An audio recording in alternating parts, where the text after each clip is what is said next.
Meus irmãos, a paz do Senhor Jesus, livro do profeta messiânico, livro do profeta Isaías, o capítulo é o de número 49, os versos 14, 15 e 16. São versos extremamente conhecidos e que servem de consolo, né? Saudar-lhes com a paz, que é um momento que exige-se, né, esse sentimento. Paz essa que, como disse Paulo, transcende, ultracede, né, excede todo e qualquer conhecimento ou compreensão. Se a gente for tentar entender tudo, não haverá paz. Não tem como. Algumas coisas nos atribularão, mas a paz de Deus, ela excede todo e qualquer conhecimento. Então, o livro do profeta Isaías, capítulo de número 49, prometo-lhes não irei falar sobre coronavírus, acabei citando o nome, sobre o tão famigerado Covid-19. Mas conta-se uma história que ela é muito pertinente ao texto que lerei e ao momento odierno que nós estamos vivenciando. Eu tentei, algumas pessoas me pediram, mas eu tentei e tentarei evitar gravar vídeo falando a esse respeito, porque encontro pessoas muito mais capacitadas, gabaritadas, que falam-nos acerca dos mesmos ou do mesmo, e pessoas que nos edificam por excelência. Só que Jesus nunca perdeu a oportunidade.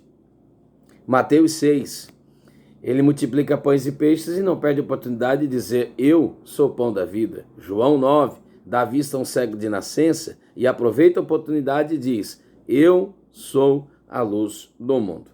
Então, ser pertinente, ser atual, inclusive, gente, sem edição, eu não edito vídeo, é tudo aqui ao vivo e a cores, né?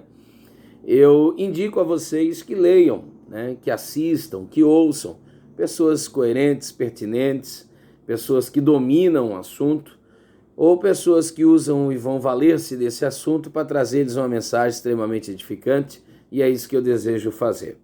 Conta-se uma história, lá por volta de meados do século XVII, que uma determinada princesa, ela teve o seu filho acometido de uma enfermidade, guardadas as devidas proporções, mas que assemelhava-se com o Covid-19. Era uma enfermidade altamente contagiosa.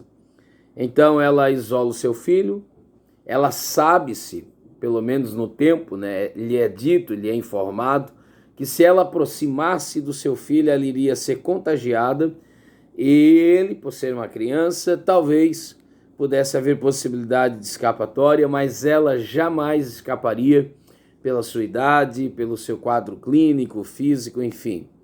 Claro que esses termos para esse tempo eram desconhecidos, mas ela sabia o quanto era perigoso. Então ela isola o seu filho e ela começa a falar com ele, e ele começa a ouvir a sua voz, ainda que guardada em uma determinada distância, a ponto de que o filho não resiste, começa a chorar, e ela, é claro, também, como mãe que é, começa a condoer-se, e ela não suporta, não resiste, rompe a barreira de isolamento, ela sabe que vai ficar infectada, ela sabe que isso lhe custará a própria vida. Ela abraça o seu filho e ela diz: eu prefiro morrer com ele do que viver sem ele. Que expressão forte. O que acontece? Ela foi infectada, o final da história não é um final feliz, ela morreu, seu filho morreu. Por quê? Fala-se muito do amor de mãe, esse instinto maternal. Aí Isaías 49, verso 14 diz: mas Sião diz. Cuidado com o que você anda dizendo, porque Deus sabe. O Senhor me abandonou. Esse termo abandonou, gente, é muito complexo, questão de abandono. Porque abandono não é deixar, abandono é diferente, é um ato voluntário. Abandono é complicado, não aplica-se ao Senhor. Por exemplo, minha filha estuda, eu levo ela no colégio, mas eu não abandono, eu a levo para um momento de aprendizado. Concluído aquele estágio, concluído aquele momento, concluído aquele turno, eu a vou no local marcado tomá-la outra vez, recebê-la outra vez. Então eu não abandonei, eu a deixei por um espaço de tempo para um momento de aprendizado. Mas Sião não entende isso. Sião diz: o Senhor me abandonou, o Senhor se esqueceu de mim. Imagine se Deus reverberasse E se a réplica de Deus fosse essa: vocês se esqueceram de mim. O abandono que vocês me acusam dói mais em mim do que em vocês, porque o contexto aqui é cativeiro. Então vocês estão em cativeiro pelo pecado de vocês.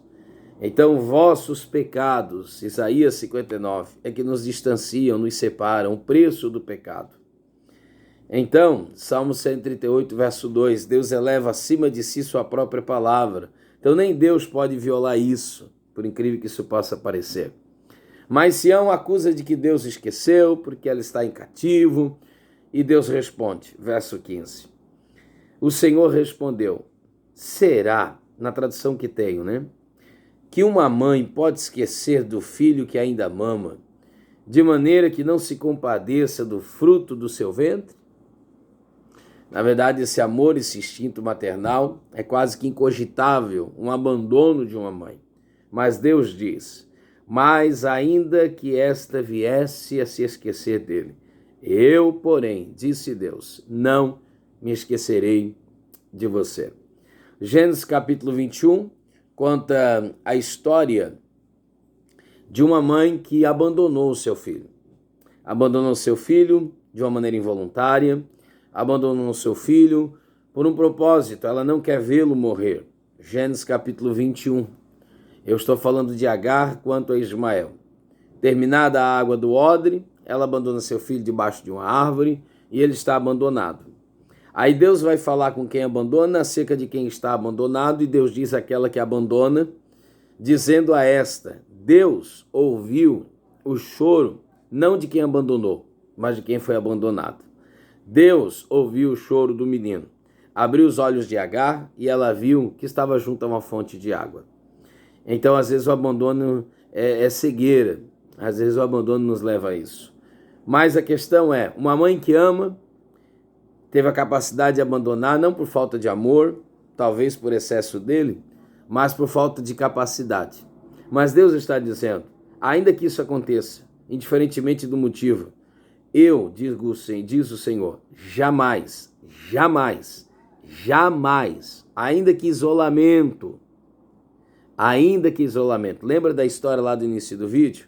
Ainda que em situação isolada e desolada, talvez o isolar e o desolar seja prova desse amor de Deus. Jamais, disse Deus, me esquecerei de vocês.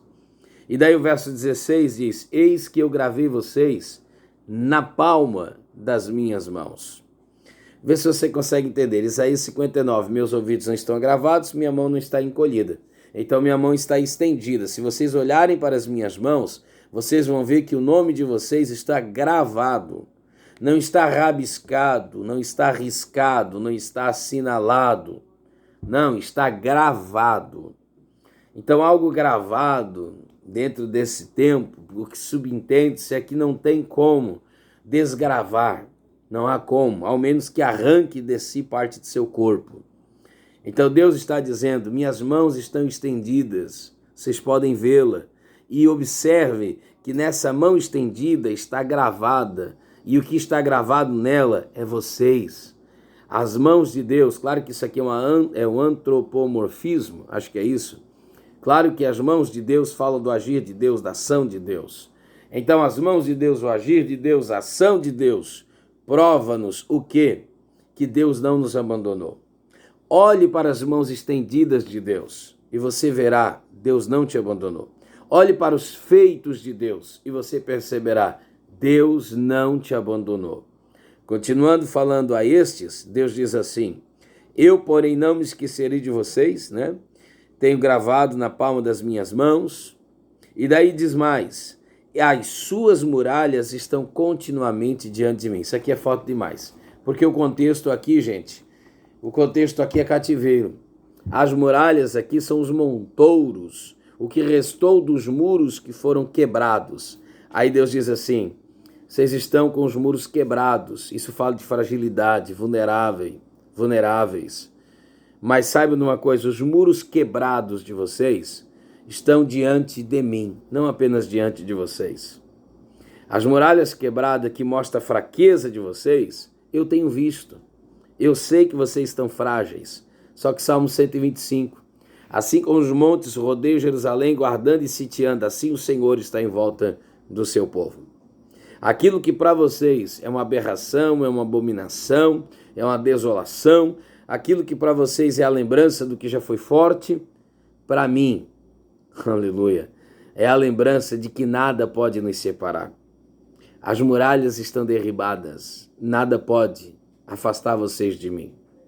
O que vocês evitam como quadro de derrota, o que vocês evitam como quadro de que um dia foram e não são mais, eu não afasto de mim, porque eu não estou com vocês só quando vocês são fortes, robustos, não só apenas quando vocês são pujantes, mas quando vocês estão frágeis, fúteis e vulneráveis. Sabeis, eu estou com vocês. Na tua fragilidade, eu não te abandono. Deus te abençoe em Cristo Jesus. Deixe seu like, inscreva-se no canal. Esse é o propósito, essa é a finalidade, né? Falarmos daquilo que é de Deus, falarmos do seu reino, falarmos da sua palavra, trazer-lhes um pensamento, tá certo? Aquela mãe infectou-se com um filho, sabendo que isso lhe custaria a vida. Maior do que ela é o Senhor Jesus, que não pecou, mas esteve aqui conosco, infectados pelo pecado. Aquela mãe morreu pela infecção do mesmo. Jesus morreu não porque fora infectado com o meu pecado, mas assumiu o peso danoso dele. As nossas culpas estavam sobre ele. Aquela mãe morreu para nunca mais viver longe de seu filho. Jesus morreu para que nós não passássemos uma eternidade longe dele. Então, estar próximo de Deus custou-lhe a vida. Glória a Deus. Seja no agora, disse Paulo, seja no porvir, nada poderá nos afastar do amor de Deus que está em Cristo Jesus. Que Deus te abençoe. Forte abraço. Amém.